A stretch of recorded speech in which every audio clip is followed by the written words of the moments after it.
नमस्कार विद्यार्थियों, कैसे आप सब। उम्मीद करते हैं आप लोग बेहतर होंगे, स्वस्थ होंगे।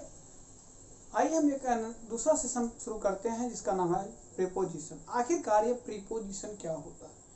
प्रीपोजिशन क्या है? प्रीपोजिशन का काम है प्रीपोजिशन, प्री प्लस पोजिशन दो शब्दों से मिलकर बना है।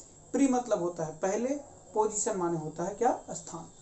यानी प्रीपोजिशन का मतलब है हर वो शब्द प्रीपोजिशन होगा जो किसी नाउन या प्रोनाउन के पहले आकर के उसके प्लेस को डिनोट करेगा, या हम कह सकते हैं उसका संबंध वाक्य में प्रयोग हुए दूसरे नाउन या प्रोनाउन से बताएगा।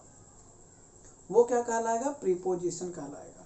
यानी पहले प्रयोग हो, किसी नाउन या प्रोनाउन के पहले प्रयोग हो करके उसका संबंध किसी दूसरे नाउन या प्रोनाउन से बताएगा जो वाक्य में प्रयोग हुए रहेंगे, उसे क्या कहलाएंगे? हम प्रीपोजिशन कहेंगे। सेशन क्या है? सेशन है आज प्रीपोजिशन का। यानी प्रीपोजिशन दो शब्दों से मिलकर बनता नहीं, प्री प्लस पोजिशन। प्री मतलब होता है पहले और पोजिशन का मतलब क्या होता है? स्थान। जैसे हम बात करें कि नाउन या प्रोनाउन के पहले प्रयुक्त होकर और नाउन या प्रोनाउन का संबंध सेंटेंस के दूसरे शब्दों से बताना, वो क्या कहलाएगा? प्रीपोजिशन कहलाएगा। अब हम बात करते हैं कुछ एग्जांपल्स की। जैसे हमारे पास एग्जांपल लिखा है, the book is on the table. ध्यान समझिएगा, the book is on the table. Suppose करिए ये क्या हो गई? एक प्रकार की एक टेबल हो गई। ये टेबल का सरफेस हो गया ये टेबल, और इस पे क्या रखी हुई है? बुक रखी हुई है। तो बुक का जो प्लेस है वो कहाँ पर है? टेबल पर है। यानी बुक का जो स्थान है वो कहाँ पर है? टेबल के ऊपर, यानी टेबल पर है। तो यहाँ पर क्या कर रहा है? The book is on the table. यानी टेबल क्या है? नाउन। द टेबल क्या है? नाउन है। और नाउन किसके लिए रिलेशन बता रहा है? बुक के। यानी टेबल के ऊपर बुक, यानी द टेबल क्या है? नाउन है। और द बुक क्या है? ये भी नाउन है। यही तो करा है कि नाउन या प्रोनाउन होगा, अब के पहले प्रयोग हो जाएगा, नाउन या प्रोनाउन के पहले प्रयोग हो जाएगा, और वही नाउन या प्रोनाउन का संबंध दूसरे सेंटेंस में, दूसरे शब्दों में अन्य नाउन या प्रोनाउन के साथ बताएगा। तो देखो, दूसरे नाउन या संबंध नहीं बता रहा। The book is on the table, यानी किताब मेज पर है।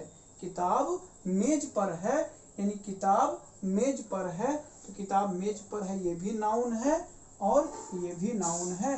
तो क्या कर रहा है? इसका इस पर रिलेशन बता रहा है कि book is on the table, ये इसके प्लेस को डिनोट कर रहा है। और एग्जांपल देखते हैं, the boy is behind the get the हट। हट मान झोपड़ी।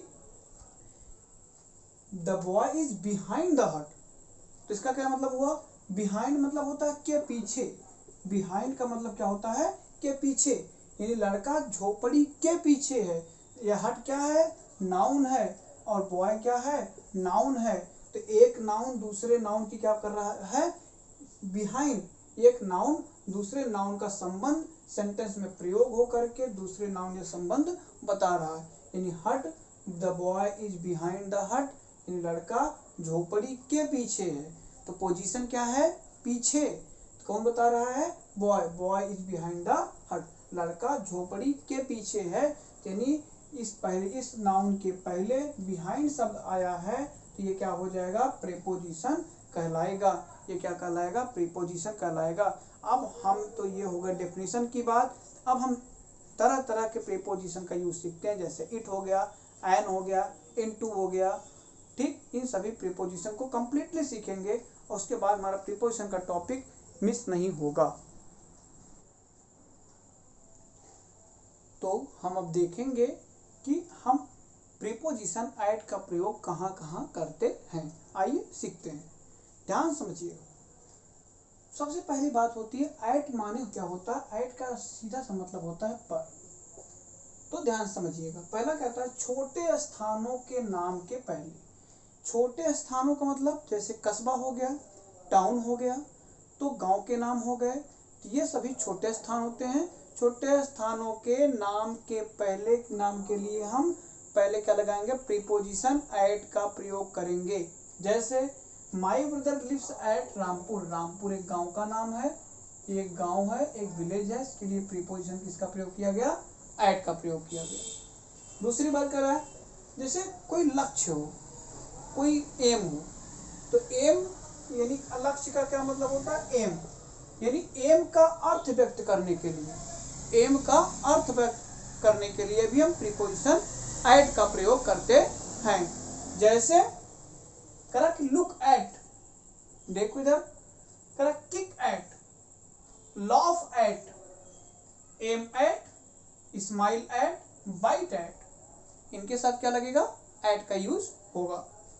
अब कह रहा है समय सूचक शब्दों के लिए, समय सूचक शब्द जो टाइम को डिनोट करेंगे उनके साथ क्या लगेगा, एट, यानी टाइम समय सूचक शब्द का मतलब हुआ जो टाइम को रिकॉग्नाइज करेंगे, जो टाइम को डिनोट करेंगे। जैसे मैंने कहा रात्रि में at night, at noon, at midnight, at the moment, इस क्षण, एट द आफ्टरनून, दोपहर के समय, एट डे ब्रेक, दिन समाप्त होने के बाद, एट बेड टाइम, यानी सोते समय।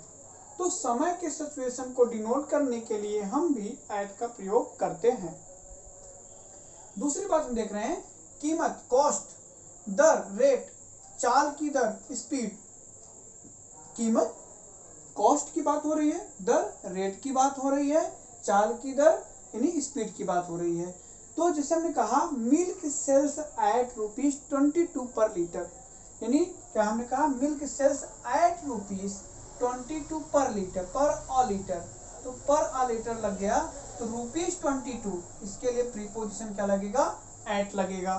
फिर करें कि he got that book at ₹50, यानी वो ही गॉट, वो पाया, उस किताब को पाया एट ₹50, 50 रुपए की। तो एट क्या लगेगा, रुपए के पहले, यानी ये क्या हो गई, कीमत, ये क्या दोनों क्या दिखा रहे हैं, कीमत डिनोट कर रहे हैं, यानी कॉस्ट को डिनोट कर रहे हैं, ये कॉस्ट को डिनोट कर रहे हैं, इसके लिए इनके पहले क्या लगेगा, प्रीपोजिशन एट लगेगा। आगे देखते हैं, जेकर this car is running at 80 kilometre an hour, कहा कि this car is running at 80 kilometre an hour, यानी आवर के पहले क्या हो गया, 80 किलोमीटर। तो 80 क्या है, डिस्टेंस है, डिस्टेंस को दूरी कर रहा है, यानी क्या है, चाल की दर, यानी मैंने स्पीड को डिनोट कर रहा है। स्पीड को डिनोट करेगा, कौन सा प्रीपोजिशन वर्क करेगा, इट, एट काम करेगा। कौन सा प्रीपोजिशन काम करेगा, एट काम करेगा, एट 80 किलोमीटर एन आवर। ठीक। अब टेम्पररी एक्शन, टेम्पररी एक्शन मतलब अस्थायी कार्य, अस्थायी कार्य। जैसे हमने कहा ही is at work, he is at work, वह काम पर है। सी इज एट प्ले, वह खेलने पर है। तो इसका मतलब हुआ कि अभी वह इसका मेन मतलब क्या होगा कि सी इज एट वर्क का मतलब हुआ सी इज वर्किंग नाउ, यानी ही इज वर्किंग नाउ, यानी ही इज वर्क, इसका मतलब क्या होगा, ही इज वर्किंग नाउ। तो ही इज एट वर्क का मतलब क्या होता है, ही इज वर्किंग नाउ। तो ऐसे सिचुएशन जब टेम्पररी एक्शन होगा तब भी हम क्या करेंगे, प्रीपोजिशन एट का प्रयोग करेंगे। फिर दूसरा क्या कर रहा है कि ही इज वर्किंग नाउ, वह कार्य कर रहा है, इसका मतलब क्या हुआ, ही इज एट वर्क, इसका मतलब होता है ही इज वर्किंग नाउ। तो he is at work temporary action को डिनोट कर रहा है, काम के टेम्पररी एक्शन को डिनोट कर रहा है, अस्थायी कार्य को डिनोट कर रहा है, इसलिए इसके पहले एट लगाएंगे। क्योंकि कार्य करना, जैसे खेलना हो, खेल अस्थायी थोड़ी होता, अस्थायी होता है भैया, लगातार थोड़ी खेलते रहेंगे, कुछ समय तक खेलेंगे फिर बंद करेंगे, तो अस्थायी कार्य है। तो क्या हो जाए, सी इज एट प्ले, यहाँ पर क्या लगेगा, एट लगेगा। इसका मतलब क्या होगा, सेंस इसका ये आएगा, she is playing now, she is playing now. अब आगे देखते हैं कि एट का प्रयोग और कहां कहां करते हैं। प्रीपोजिशन एट के कुछ और भी नियम हैं, आगे नियम को देखते हैं, आगे प्रीपोजिशन एट के रूल को। आगे प्रीपोजिशन को, जैसे एज बताना हो, एज या चरण, यानी स्टेज, एज और स्टेज, मतलब एक एज होती है, एक स्टेज होती है। स्टेज का मतलब होता है चरण और एज का मतलब होता है उम्र। जैसे अगर my grandfather died at the age 60, तो एज की बात आएगी तो भी यहाँ पर क्या लगाएंगे, प्रीपोजिशन एट का प्रयोग करेंगे। जैसे कहते हैं आई लेफ्ट कॉलेज एट 25, यानी 25 वर्ष की अवस्था में 25 साल की उम्र में हमने कॉलेज छोड़ा, तो यहाँ पर क्या लिखा जाएगा, प्रीपोजिशन एट का यूज किया जाएगा। अब जैसे कहा एक्चुअल टाइम, ध्यान रखिए भाई इंपॉर्टेंट है, एक्चुअल टाइम इंपॉर्टेंट है बोर्ड के टाइम पीरियड में क्या होता है, जब ओ क्लॉक का सेंस है, किसका, ओ क्लॉक का सेंस, जहां जहां ओ क्लॉक आएगा ओ क्लॉक के लिए क्या लगेगा, एट लगेगा। ओ क्लॉक की बात जहां जहां आएगी 6 o'clock तो एट प्रीपोजिशन, ठीक। और जहां एएम और पीएम का अर्थ आएगा, एएम और पीएम का अर्थ आएगा, जिस टाइम के साथ एएम और पीएम लगा रहेगा वहां पर हम क्या करेंगे, एट का यूज करेंगे। 5 AM 6 AM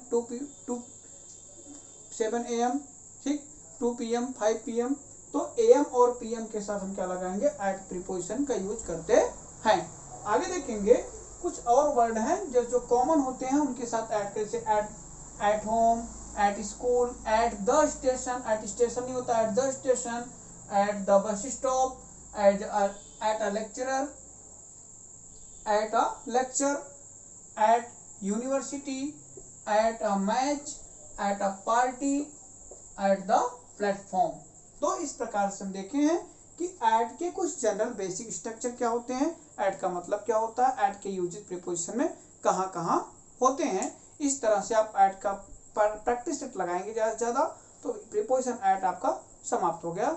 और आगे बताएंगे आपको नेक्स्ट सेशन में, प्रीपोजिशन के नेक्स्ट सेशन में इन, इनटू, अपॉन, बिसाइड्स, ये सारे एक एक दिन हम आपको सेशन में करते जाएंगे। तो उस चैनल में जो नए लोग हैं उस चैनल को से जुड़ते जाइए, सब्सक्राइब करते जाइए, और जो पुराने लोग हैं उसको वॉच को क्लियर कर देखते रहिए और इसको नोट डाउन करते रहिए। Thank you so much.